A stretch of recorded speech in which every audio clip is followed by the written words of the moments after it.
ప్రధానమంత్రి ఉప ప్రధానిగా చంద్రబాబు గారు ప్రయత్నాలు జరుగుతున్నాయా, నిజమా? అందులో ఎంతవరకు వాస్తవం? పవన్ కళ్యాణ్ గారు చంద్రబాబు గారు మాట్లాడుకున్న వాటిల్లో ఏమి ఉండే అవకాశం ఉంది? రాజ్యసభ ఎలక్షన్సా, లేకపోతే బీఆర్ నాయుడు గారి ఇష్యూ మీద? బీఆర్ నాయుడు గారి ఇష్యూ అయితే మరి ఏం కామెంట్ కూడా ఏమి రాలేదు, ఇద్దరు కూడా ఏం మాట్లాడలేదు. సో లేదు, నిజంగానే లోకేష్ గారిని సీఎం చేసి ఈయన దేశ స్థాయిలోకి వెళ్ళాలనే ఉద్దేశమా, లేదు వాళ్ళు ఒప్పుకోవట్లేదు గవర్నర్గా వెళ్ళాలని అడుగుతున్నారని చెప్పి ఆయన వైఎన్ఆర్ అన్న ఆయన చెప్తున్నాడు.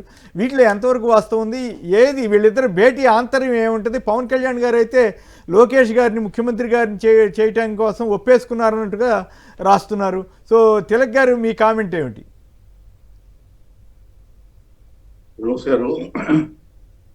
వాడు కూర్చున్నది రాజకీయ అంశాలు చర్చించడానికి. ప్రధానంగా 2-3 అంశాలు ఉన్నాయి. కౌన్సిల్లో ఎలా ఎదుర్కోవాలి, ఎందుకంటే చంద్రబాబు నాయుడు గారు తెలియగలడు కదా. ఆయన ఒక బీఆర్ నాయుడు విషయమే కాకుండా అరవ శ్రీధర్ విషయం కూడా తీసుకొచ్చి పవన్ కళ్యాణ్ గారు మీ ఒపీనియన్ ఏంటని అడుగుతాడు. ఆ యాంగిల్లో కౌన్సిల్లో ఎదుర్కోవడం ఎలా? ఇప్పుడు ఒకటి, అసెంబ్లీ సమావేశాలు ప్రారంభమైన దగ్గర నుంచి మనం అబ్జర్వ్ చేస్తే శాసనసభ వరకు చంద్రబాబు నాయుడు గారు పరిమితం అయ్యారు. కౌన్సిల్కి రావట్లేదు. కౌన్సిల్ని లోకేష్ గారికి వదిలేశారు. లోకేష్ గారి సమాధానాలు ఎలా ఉన్నాయంటే కొంచెం యారగెంట్గా ఉన్నాయి. అది అవతల వాళ్ళు ఎంత సీనియర్ అయినా కానీ దూకుడుగా సమాధానం చెప్పడం, దుందుడుగా సమాధానం చెప్పడం జరుగుతుంది. ఇప్పుడు ఈ కౌన్సిల్లో వాళ్ళకి వైసీపీకి కొంచెం సంఖ్యాబలం ఉంది. ఇక్కడ వాళ్ళు డిమాండ్ చేసినట్టుగా చర్చకు ఒప్పుకోట్ల. వాళ్ళు ఎంతసేపు వాళ్ళ యాంగిల్లో వాళ్ళు చర్చ అంటారు, వీళ్ళ యాంగిల్లో వీళ్ళు చర్చ అంటారు. కానీ శాసనసభలో ముందుగా చర్చకి తీసుకొచ్చేసి ఆయన చెప్పదలుచుకుని అని చెప్పేశారు. ఇప్పుడు నాకు సందేహం వచ్చింది ఈ చర్చని చూశాక. జగన్మోహన్ రెడ్డి గారు అసెంబ్లీకి రావట్లేదు, రండి అన్ని చూసిన మీకు ఏది కావాలని చర్చిస్తామని చెప్పి అంటున్నారు. కౌన్సిల్లో అడిగితే చర్చించని వాళ్ళు జగన్మోహన్ రెడ్డి గారు అసెంబ్లీకి వస్తే చర్చిస్తారా? ఇవన్నీ ఊరికే మాటలు తప్ప. మీకు అంత చిత్తశుద్ధి ఉంటే కౌన్సిల్లో చర్చించండి. అది లడ్డూ విషయంలో కానీ బీఆర్ నాయుడు గారి విషయంలో కానీ కౌన్సిల్లో ఏం సమాధానం చెప్పాలి, ఎలా ఎదుర్కోవాలి అనేది ఒకటి. బీఆర్ నాయుడు గారి ప్రస్థానం వచ్చినప్పుడు అరవ శ్రీధర్తో కూడా వస్తుంది. సో దానికి సమాధానం చెప్పాలి ఒకటి. 2, సోషల్ మీడియాలో ఈ బీఆర్ నాయుడు గారి విషయం కానీ లడ్డూ విషయం కానీ విపరీతంగా చర్చ జరిగింది.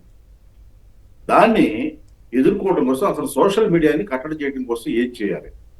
దానికి చంద్రబాబు నాయుడు గారు ఆలోచించేది ఏంటంటే ఆయన కానీ ఆయన కుమారుడు కానీ ముందుకెళ్ళి చెప్తే జనంలోకి బాగా లోతుగా వెళ్ళటం లేదు. కాబట్టి పవన్ కళ్యాణ్ ముందు పెట్టి ఆయన ప్రచారం చేయదలుచుకున్న అంశాలను పవన్ కళ్యాణ్ గారు చెప్పించి అది వాళ్ళ మీద కట్టడి చేయటం, వాళ్ళ ఖాతాలు బ్యాన్ చేయించడం, ఇటువంటి పనులు చేయాలనే ఒక ఆలోచన అయితే జరుగుతోంది. అది చర్చించి ఉంటారనేది నా అభిప్రాయం. ముందుగా ఆ సమావేశానికి ముందు కూడా అదే చర్చిస్తారని వచ్చింది బయటికి.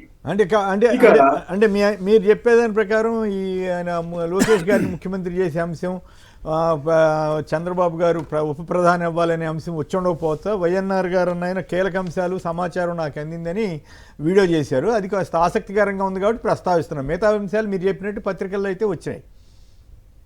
వీళ్ళిద్దరు చర్చల్లో ఉప ప్రధాని మరొకటి లోకేష్ ముఖ్యమంత్రి చేయడం రాలేదు. ఎందుకంటే ఇప్పుడు వీడు ప్రచారం అయితే లీక్ ఇస్తున్నారు తప్ప ఎక్కడ చెప్పట్లేదు. అయితే ఎమ్మెల్యేలు ఫ్యామిలీస్ తో సమావేశాలు పెట్టి లోకేష్ గారు భోజనాలు పెట్టి పట్టు చీరలు ఇచ్చి ఇటువంటివి చేస్తున్నారంటే వాళ్ళని వ్యతిరేకత లేకుండా ముఖ్యమంత్రి కావడానికి మార్గం సుగమం చేసుకోవడానికి ప్రయత్నం చేస్తున్నారని ఓ ప్రచారం బయటకు వచ్చింది. అయితే బీజేపీ వాళ్ళు అంతర్గతంగా చెప్పేది ఏంటంటే వాళ్ళు ఎక్కడ అది జరిగే పని కాదండి, మేము ఎక్కడ ఒప్పుకోలేదని చెప్తున్నారు. అందువల్ల ఉప ప్రధాని అనే చర్చ వీళ్ళిద్దరు మాట్లాడుకుంటే ఏం కుదురుతుంది? మోడీ గారు ఒప్పుకోవాలి. కానీ ఎట్లాగా చంద్రబాబు గారికి ఆ వ్యూహం తెలుసు కదా, దాన్ని ఎట్లా ఇన్ఫ్లుయెన్స్ చేయాలనే దాని మీద ఆయన చేస్తున్నాడని కూడా వాళ్ళు ఆయన వైఎన్ఆర్ అని ఆయన రాస్తున్నారు. రైట్, టైం తక్కువ ఉంది.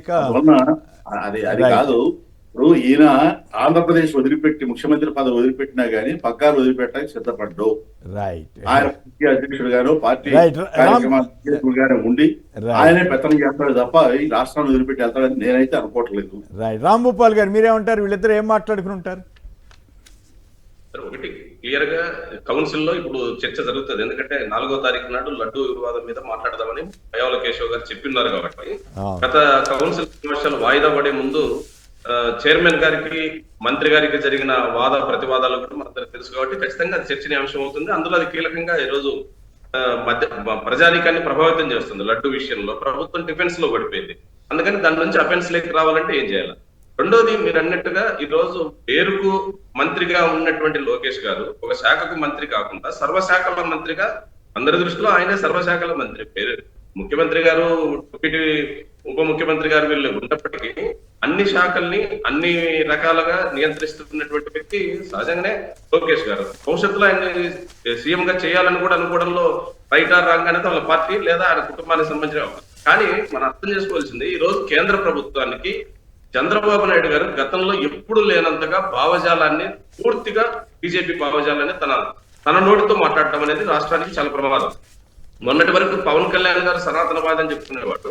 ఇప్పుడు సనాతనవాదికి మించిన కొత్త సనాతనవాదిగా చంద్రబాబు నాయుడు గారు ఈ వయసులో మాట్లాడటం ద్వారా మీరు అన్నట్టు కేంద్రం నుంచి ఏమన్నా ప్రాపకం పొందాలనుకుంటున్నాడేమో.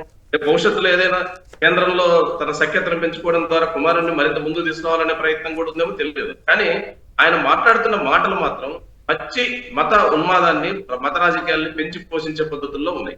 పవన్ కళ్యాణ్ గారే చాలా ప్రమాదకరంగా మాట్లాడుతున్నాడంటే అంతకు మించి గత 2-3 నెలలుగా ఈయన ఇస్తున్న ప్రకటనలు మాత్రం ఆంధ్రప్రదేశ్ భవిష్యత్తుకి చాలా ప్రమాద సంకేతాలను ఇస్తుంది. అది ప్రమాదం. Right, okay. భూదాహం తీరనిది అంటే టైం అయిపోయింది. అమరావతి మాస్టర్ ప్లాన్ కొత్తగా ఏదో పెడతారట, సంక్షిప్తంగా ఒక మాటలో చెప్పండి. 53,000 కాకుండా 175,000 ఎకరాల కట్ట. సార్, మొట్టమొదట 53,000 అన్నారు, తర్వాత 1,00,000 అన్నారు, ఇప్పుడు 1,70,000. ఇప్పుడు రైతులు ఒకటే అడుగుతున్నారు సార్, గతంలో ఇచ్చిన భూముల సంగతి ఏంటి, వాటిని ఏం చేశారు? గతంలో మాకు ఏదైతే ఇస్తామన్నారు, ఏదైతే హామీలు ఇచ్చారో వాటి సంగతి ఏంటి? ముందు అవి తేల్చి ముందుకెళ్ళమంటున్నారు. ఇప్పుడు అనేక మంది రైతులు చూడండి, ఆత్మహత్యలు చేసుకోవడానికి వచ్చినారు, ఉద్యమాలు చేయడానికి ముందుకు వస్తూ ఉన్నారు. ఇప్పుడు కేవలం ఏంటంటే ఇది ఒక రియల్ ఎస్టేట్ వ్యాపారం అనేటువంటిది చంద్రబాబు నాయుడు గారు అక్కడ ప్రారంభించారు. అది రైతులు కూడా కొందరు గుర్తించారు కాబట్టి దీన్ని వ్యతిరేకిస్తూ ఉన్నారు. అయినప్పుడు కూడా 175,000 ఎకరాల్లో మాస్టర్ ప్లాన్ తయారు చేస్తారట. మరి బ్రిజేష్ ట్రిబ్యునల్లోనేమో 100 ఏళ్ళు పడుతుంది ప్రస్తుతం అమరావతి రాజధాని అభివృద్ధి కావాలంటే. సార్, ఇప్పుడు జంగిల్ క్లియరెన్స్ కును ఆ నీళ్లు ఎత్తిపోయడానికి వీటికే సరిపోతాయి సార్ వీళ్ళు కేటాయించిన డబ్బు.